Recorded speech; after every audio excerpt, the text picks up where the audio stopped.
உன் தாய்மொழி இல்லை, செத்து போனது ஒத்துக்க. நீனும் நானும் தமிழர்கள் இல்லை, தமிழர்கள் ஒத்துக்க. இமயவர இருந்த நீ குறுகினது இப்படிதான். மொழி திரிவு, கன்னடம், தெலுங்கு, மலையாளம், துளுன்னு பிளந்து பிரிஞ்ச. இப்போ தங்கிலீஷா இருக்க.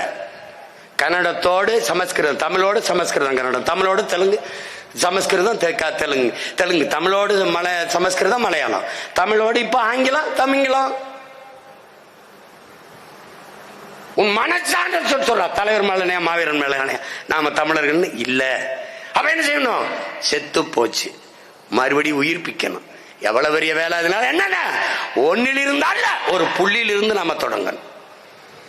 இதத்தான் என்ன சொல்றான் பகத்சிங், வெளிப்படையாகவே அநீதிகளால் கட்டமைக்கப்பட்ட ஒரு சமூகத்தை தகர்த்து முற்றுமுழுதாக புதிய ஒரு சமூகம் படைப்பதுதான் புரட்சிங்கிறான். அப்படி முற்றுமுழுதான்.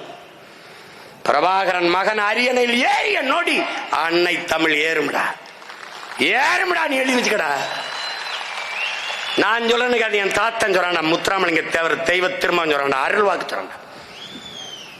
தெய்வ அருள் பெற்ற திருவருள் பெற்ற மகன் வருவாங்கிறவள, அதுவும் வல்லராரின் அருள் பெற்ற மகன் வருவான். அவன் வரும்போது அன்னை தமிழ் அரியணை ஏறும். என் தாய்மொழி தமிழ் இந்தியாவை இல்ல உலகையே ஆளுங்கிறவள. இதுக்கு என் அன்னை உலகம்மை மீனாட்சி அருள் புரிவாள். ஞான திருக்குழந்தை முருகன் அகத்தியனுக்கு போதித்த தமிழ் அவன் உடன் இருக்கும்டா.